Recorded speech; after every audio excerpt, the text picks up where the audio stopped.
2014 అధికారంలోకి వచ్చేటప్పటికి అధికారం చూడని రాష్ట్రాల్లో కూడా అధికారంలోకి వచ్చి ఇప్పుడు దాదాపు పశ్చిమ బెంగాల్ విజయంతో ఎన్డీఏ ప్లస్ బీజేపీ కలిపి 21 రాష్ట్రాల్లో అధికారంలో ఉన్న వాతావరణం కనిపిస్తోంది. ఈ ఫలితం తర్వాత బీజేపీ నెక్స్ట్ టార్గెట్ ఏమై ఉండొచ్చు? మీ అంచనా ఏంటి? చాలా కష్టం. ఏమవుతుంది? 3 రాష్ట్రాల్లో కాంగ్రెస్ ఉన్నది. ఇంపార్టెంట్ రాష్ట్రాలు 4 రాష్ట్రాలు. అవి ఏమన్నా సాధించడానికి ప్రయత్నం చేయాలి. పెద్ద రాష్ట్రాలన్నీ బీజేపీతో ఉన్నాయి. ఆంధ్రాలో ప్లేస్ లేదు. తెలంగాణ మీరు అంటున్నారు, నేనేం చెప్పాలి? జనమణిగురు ఎమ్మెల్యేలు ఉన్నారు. తెలంగాణ ఆంధ్ర పెరగటానికి ప్రాబ్లమ్స్ ఉన్నాయి. తమిళనాడులో పెరగటం ప్రాబ్లమ్స్, కేరళలో పెరగటం ప్రాబ్లమ్. సో దేఫో బీజేపీకి మెయిన్ ఛాలెంజ్ ఏంటంటే సాధించింది కాసుకోవాలి.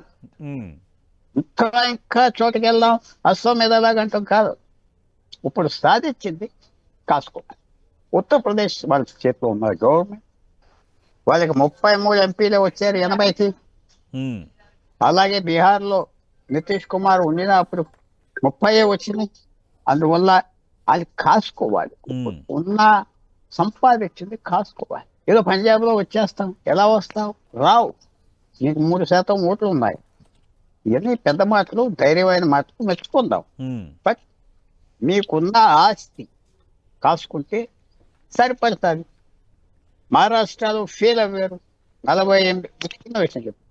మహారాష్ట్ర 48, ఉత్తరప్రదేశ్ 80, 124, బెంగాల్లో కలిపితే 160.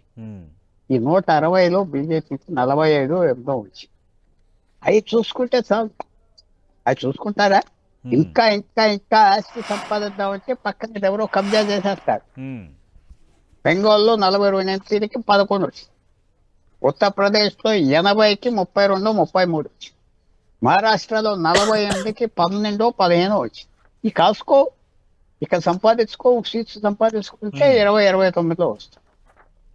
ఏదో డీలిమిటేషన్ చేసేస్తా, 850 సీట్లు ఏదో చేస్తా, ఇంకా పెద్దదంటే ఫెయిల్ అవుతాం. పెద్ద సామ్రాజ్యాలన్నీ ఎందుకు ఫెయిల్ అవని? ఓవర్ స్ట్రెచ్ అంటారు. ఓవర్ స్ట్రెచ్ అంటే ఎక్కువ సాగిచ్చేసారు, కాసుకోలేరు. కాసుకో, నా సలహా అది. మిగతా ఏదో కేరళకు పరిగెత్తుకుని వెళ్ళిపోయి తెలంగాణ మీద ఫోకస్ అయిపోయి ఆంధ్ర అనేది చేసేద్దాం, తమిళనాడుని ఏదో వచ్చే ఎలక్షన్ చేద్దాం, లేక కుదరదు, అవ్వదు. ఆ ఎఫర్ట్ బదులు కాసుకో, చక్కగా కాపాడుకో. ఉన్నాయి, కాపాడుకుంటే నీకు సరిపడతారు. అది చేస్తారా చేయరా? అది ఎంపైర్స్, సామ్రాజ్యాలు అనుకునే ఫెయిల్ అయిపోతాయి.